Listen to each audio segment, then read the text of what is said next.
Hiya, guys. Give me an energy boost. That's right. How is everyone doing today? Well, isn't my catchphrase so appropriate? Especially since energy prices seem to be soaring and we're in a crisis. Funny sort of a crisis when they're telling you they're making 40 billion profit on the back of your hard work. What's going on and what are we going to do en masse to sort this problem out? It takes all of us to take a little bit of this collective responsibility and make our voices known. If we do not speak, if we do not stand up, it is only going to get worse. They think they're in charge of us, and it's about time we showed them that actually it is us that pay your wages and you work for the collective. So, yes, as you may be aware, the energy cost prices are going up. From the autumn, it is forecasted to go up from 3,300 to 3,600. Think about that. When you're finding the cost of living soaring, when you're doing your best to make ends meet, when you're choosing between heating and eating, and you've reduced everything, you're trying your best, you're struggling, and you've got sleepless nights. Well, just to top it off and make it even worse for you, they've only now said that in January it's going up to 4,200. And you get these people that like to give you advice. Well, do you know what? You can reduce your, and you can save by taking less showers, by using a slow cooker. Ask yourself this: totally missed the point. This is about living the essence of life and having an experience, and this is not the experience that we want. There's a real problem when they shove it in your face and let you know that they are making millions and paying themselves profits at your expense. Really think about that. This takes a collective response. It takes everybody to find some courage, to find their voices, and to stand up. And we can do this, and we can change this around. I'm going to introduce to you now my friend, David Simpson, a close, dear brother. And me and David now have sat and we've really thought outside the box for a strategy so that we can now show them that we're not going to take this lying down. Hi, David. How are you today? Hey, how you doing, Rose? You all right? I'm great. Evening, Facebook. I've been doing some research on energy companies when they go bust, and how it's divvied up across the board to other companies. Because ideally, that's what we want to do: is to either take them all out in one go by moving them to directly to one supplier or two suppliers, really. So you can't have a monopoly.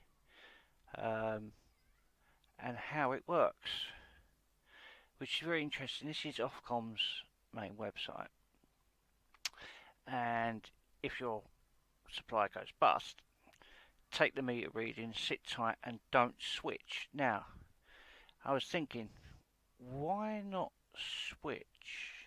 And why wait for Ofgem to appoint a new supplier? Very interesting. So, I went down, and then I found this, which is the table of where these old suppliers went bust and where Ofgem sent the customers over to the new supplier. Now, very interesting, um, of who they prefer the customer base to go to, which is really interesting.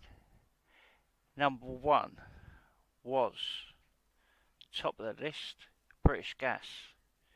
British Gas took on 723,200 customers altogether out of this lot. That came in. Then, believe it or not, Octopus Energy. Octopus Energy are a British asset management company, UK based. Total profits 1.9 billion as of April 2021. Customer base 583,000 they took on from these other bankrupt companies. Then just behind that we had EDF. Oh, actually EDF actually beat Octopus, sorry. EDF, French state-owned company. Profits 1.7 billion UK pounds as of April 2021. 591,700 customers. Then we had Shell Energy, very interesting, Royal Dutch company, based in the UK as well. 10 billion profits up to April 2021. They took on a customer base of 536,000. Then E.ON, UK company, 239,000 customer base, 3 billion profit over up until 2021. Then last but all least, Scottish Power, 70,400. I didn't check out the total revenue. It should be quite low, I would have thought. But it's funny how the Ofgem are selecting their customer base. As if you look when we go into a bit deeper,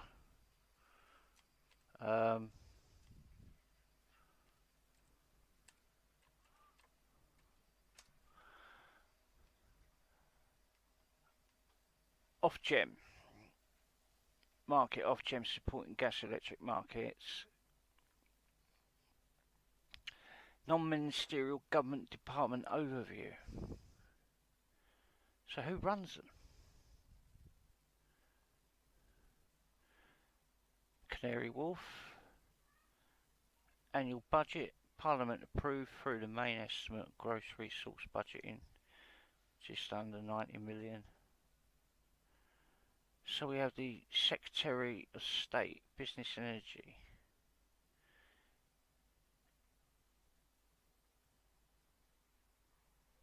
So, in a sense, they're just, even though they're saying that they're non-ministerial run, technically they are, because it's very odd how it actually works, isn't it? It's just a regulator, but they're paid by the government.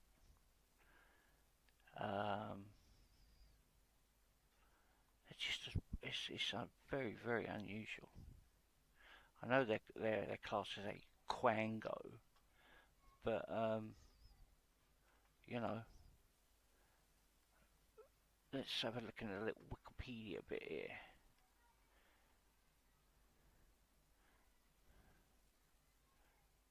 Protect interests of customers. Well, it doesn't look like that they're doing that, does it? So really, you know, are Ofgem really doing their job?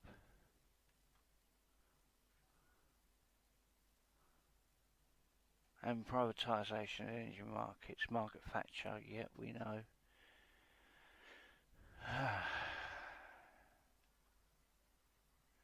Yeah, well, we're not in the EU no more. Before there was competition, domestic-based regulators, price controls, monopolies. We know we can't have a monopoly.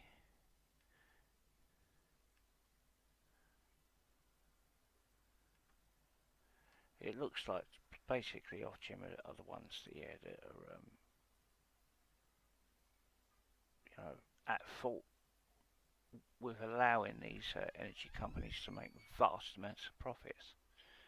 And yeah, and I think it's because of renewable energy, World Trade Organization interest. Clearly, when we left the EU, we've now got high tariffs. Plus, they want to take their VAT. Uh, we're paying a hell of a lot of taxation on our energy supply. So it's making the figures look massive for these energy companies when really, in effect, it's not. Um, then I looked into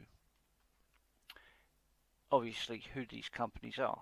I mean, I come across this very simple breakdown of who they are and who owns them. British Gas, owned by Centrica, largest domestic supplier in the UK, one of the largest electricity suppliers. It was previously publicly owned, which we want back, privatised by Margaret Thatcher, a Tory government, yet again, getting stitched up by the Tories.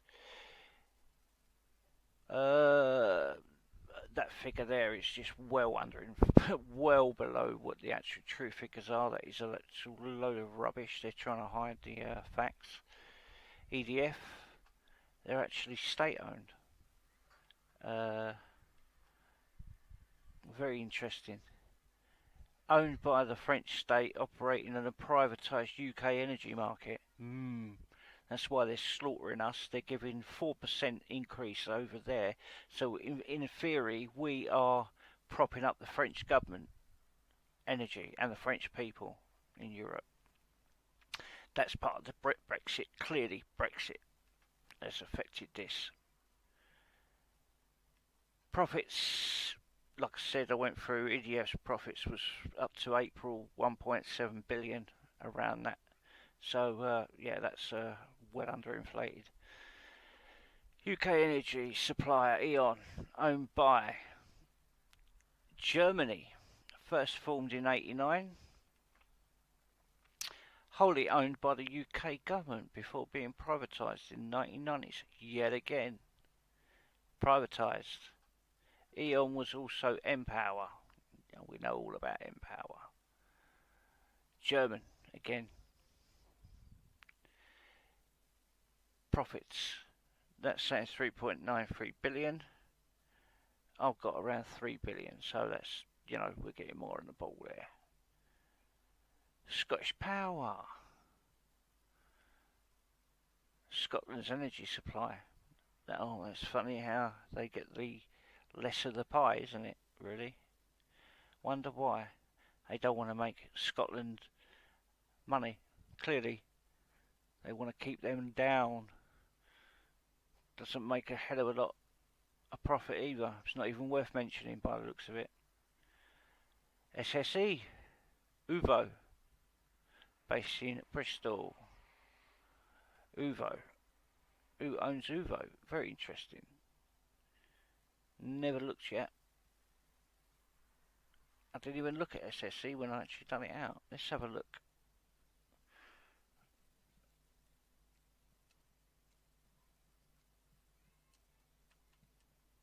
I know Scottish Southern Electricity, but formerly Scottish Southern Energy PLC, Perth, Scotland, listed London Stock Exchange. So yeah,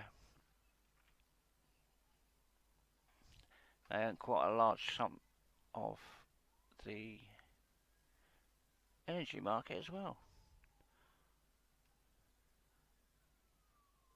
which is quite interesting. Let's have a look at their profits.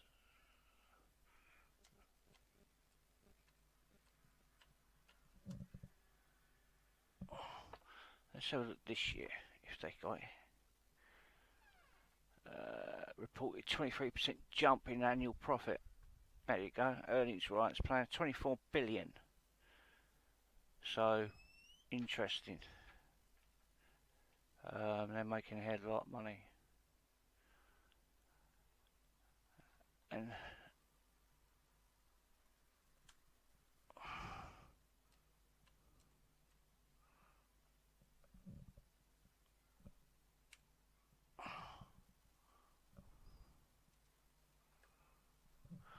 who owns Uvo?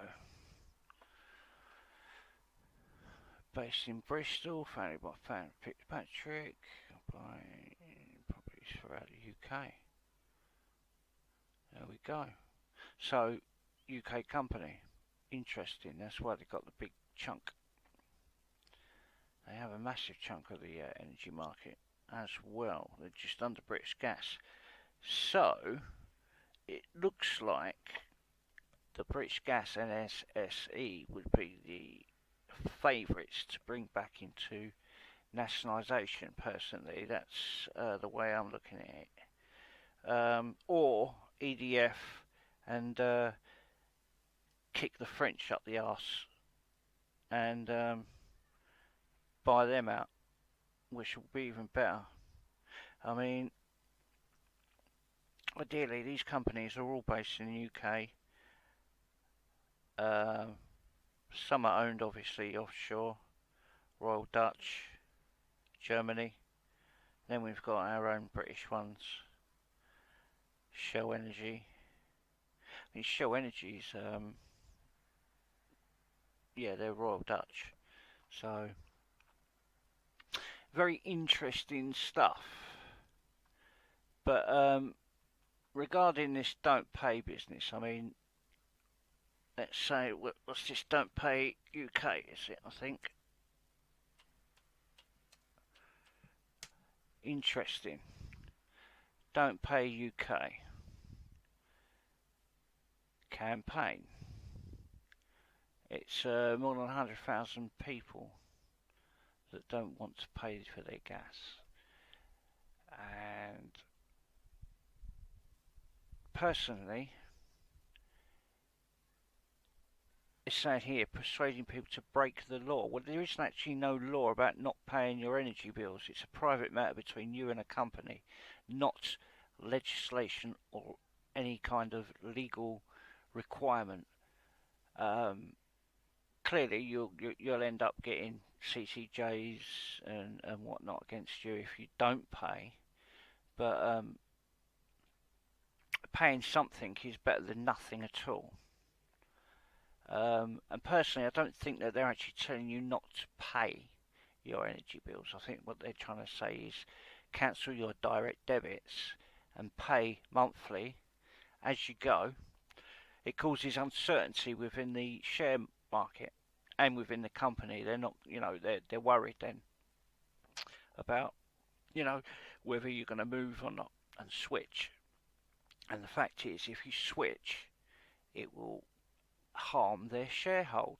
All right, you're not going to make any extra money. You're not going to make any extra savings, sorry. But it's going to hurt that company. And it's going to hurt their profit margins. It's going to hurt their bonuses at the end of the year. Yeah? And the more people that move over to one or not one, but two other companies, then we can bring it to a point of where we can nationalise the energy market back again. And it's down to us, the people, because all the time we are just sitting there either not paying the bill at all and getting aggro and making everybody else money, like the courts, the bailiffs, etc., etc., and lawyers and what else. They're all taking a bit of the cake. Rather than doing that, yeah, pay something rather than nothing and switch.